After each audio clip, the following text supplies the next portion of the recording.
তো good morning guys, সবাই কেমন আছে? আশা করি ভালো আছে। তো নতুন একটা ব্লগে তোমাদের ওয়েলকাম জানাই। তো সকাল সকাল ঘুম থেকে উঠে সোনামাকে রেডি করে স্কুলে পাঠিয়ে দিয়েছি। তারপর আর আমার যে মেন কাজ, তারপর আমি চলে আসলাম একটু এক্সারসাইজ করতে। আর এক্সারসাইজ করাটা শরীরের পক্ষে ভালো। তো আমি আগে করতাম, বাট এখন আর করা হয় না টাইমের জন্য। কিন্তু আজকে একটু টাইম পেয়েছি, তাই একটু তোমাদের সাথে শেয়ারও করলাম আর একটু হালকা করে এক্সারসাইজ করে দিলাম। তো দেখো, এক্সারসাইজ করাটা সত্যি বলতে খুবই ভালো। এক্সারসাইজ করাটা শরীরের পক্ষে ভালো। আর এক্সারসাইজ মানে কী বলবো, যারা যারা করে তারাই জানে যে এক্সারসাইজ করাটা কতটা জরুরি। তো যাই হোক, এক্সারসাইজ করা হয়ে গেল, তারপরে একটু গ্রিন টি বা গরম জল কিছু একটা খেয়ে নিতে হয়। তো আমি এখানে গ্রিন টি খাই, আমি গরম জল খাই না। তো যাই হোক, মাইক্রোওভেনে আমি গরম জলটা বসিয়ে দিলাম। বসিয়ে দেওয়ার পর এদিকে বাদ বাকি জানোই তো, যারা হাউস ওয়াইফ তাদের কতটা কাজ থাকে, মানে সেটা আর মানে বলার নেই কিছু, সবাই সেটা জানে। আর এদিকে রান্না করতে করতে সাইডগুলো না এতটাই পুড়ে গেছে যে অনেকদিন ধরে ধরা হচ্ছিল না। তো ভাবলাম যে একটু পরিষ্কারই করে দিই। তো দেখো, আর ওইদিকে দেখতে পাচ্ছ আমার পোড়া কড়াই, আমার কপালের মধ্যে আমার কড়াইটাও পুড়ে গেছে। আর কি বলবো। তো যাই হোক, পোড়া কপাল নিয়ে এখন পোড়া কড়াই নিয়ে চালাতে হবে, কিছু করার নেই। তো যাই হোক, এদিকে ভালো করে আমি ঘষামচা করে নিয়ে তারপরে একটু মুছে নিলাম, পরিষ্কার করে ঝকঝক করে নিলাম। তো ঝকঝক করতে করতে না ওইদিকে আমি ভুলে গেছি যে আমার গ্রিন টি বসানো ছিল। আর কি বলবো, তারপর দেখছি ও মা, হাট করে মনে পড়েছে ও মা আমার না গ্রিন টি বসানো। তবে যাই হোক, গ্রিন টিটা দেখছি একটু বেশি হয়ে গেছে। এই দেখো, কালারটা চেঞ্জ হয়ে গেছে। একটু বেশি হয়ে গেলে না কালারটা চেঞ্জ হয়ে যায়। আর গ্রিন টিটা না ঠিক মানে গ্রিন টিও না, এটা হচ্ছে ফ্লেভার টি, মানে এতটাই টেস্টি না, মানে কি বলবো আমার, মানে পুরো চাটা খেলে না মন ছুঁয়ে যায়। আর একটু গন্ধটা শুকে দেখলাম, কি দারুণ গন্ধ, কিন্তু ভীষণ গরম ছিল, তাই জন্য আমি আর খাইনি। তাই তোমাদের সাথে পেছনের মানে জানলা দিয়ে পেছনের ভিউটা দেখাচ্ছিলাম। সকাল সকাল ওয়েদারটা মানে এত সুন্দর ছিল, একটু মেঘলা মেঘলা টাইপস ছিল। তো যাই হোক, তারপরে আর যা কাজ থাকে আমার, এই দেখো এটা ঝিকঝিক ঝিকঝিক করে ঘর ঝাড় দিয়ে নিচ্ছিলাম। তো হাউস ওয়াইফ হলে ঘর ঝাড় দেওয়া, বাসন মাজা, জামা কাপড় কাচা, এগুলো তো থাকেই, এগুলো নর্মাল জিনিস। তো যাই হোক, এগুলো করতেই হয়, এগুলো রোজকার রুটিন।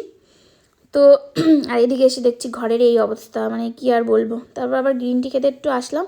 তো গ্রিন টিটা ঘরে নিয়েই আমি খেয়েছি। ঘরে কাজ করতে করতে দেখো, এদিকে কাজ করতে করতে গ্রিন টিটা খেয়েছি। আর এদিকে দেখো বিছনাটাও পরিষ্কার। এদিকে বরের খাবারটাও রেডি করে দিয়ে, যেহেতু ও বেরোবে বলছিল, তো ওকে দিয়ে দিলাম ছাতের শরবত আর ডিম সেদ্ধ। তারপর আমি চলে গেলাম স্নানে। তো স্নান টান করে এসে যা হয়, পুজো দিতে হয়। তো যাই হোক, স্নান টান করে এসে সবাইকে খেতে দিয়ে দিলাম। তো খাওয়ার পর এদিকে পুজো দিতে দিতে দেখি সোনামাও চলে এসছে। এই দেখো, সোনামা ব্যাগপত্র নিয়ে চলে এসছে। তো যাই হোক, সকাল সকাল মেয়েটাও স্কুলে যায়, ভালো লাগে এটাই। তো যাই হোক, সোনামা স্কুল থেকে এসে বলছিল কি, ও মাম জানো আজকে ম্যামের, সবাই বলছিল ম্যামের বিয়ে হয়ে গেছে। আমি বলছি হ্যাঁ বিয়ে হয়ে গেছে, তো কী হয়েছে, স্কুলে তো আসবে ম্যাম। তো কিন্তু হাসছিল, বলছে না আসবে না। বলছে না না আসবে, বিয়ে হয়ে গেলে কি কেউ স্কুলে আসবে না, ম্যাম তো ওখানে চাকরি করে আসবে। যাই হোক, যেটুকু বোঝানো বাচ্চা মানুষকে বুঝিয়ে দিলাম। তারপর এদিকে আমার রেডি করার জন্য জিনিসপত্র রেখেছিলাম।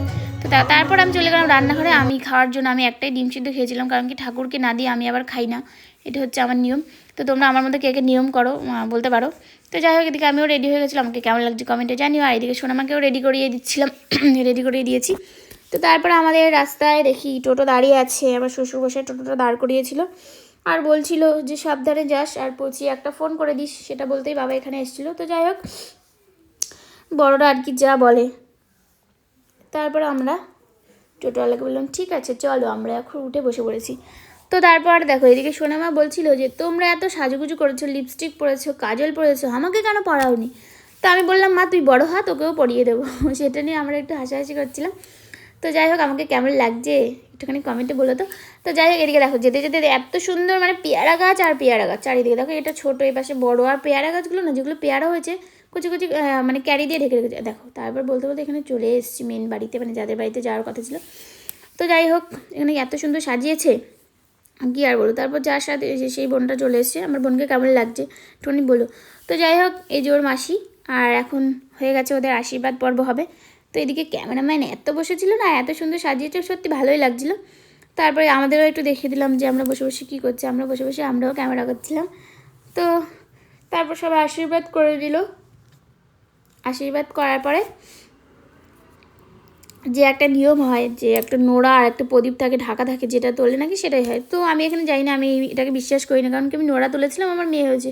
সবাই বলে যে নোড়া তুললে মানে ছেলে হয়, আর প্রদীপ তুললে মেয়ে হয়। তো যাই হোক, আমি তুলেছিলাম, আমি নোড়া তুলেছিলাম, বাট আমার মেয়ে হয়েছে। আর সেটা নিয়ে কোনো কথা নেই।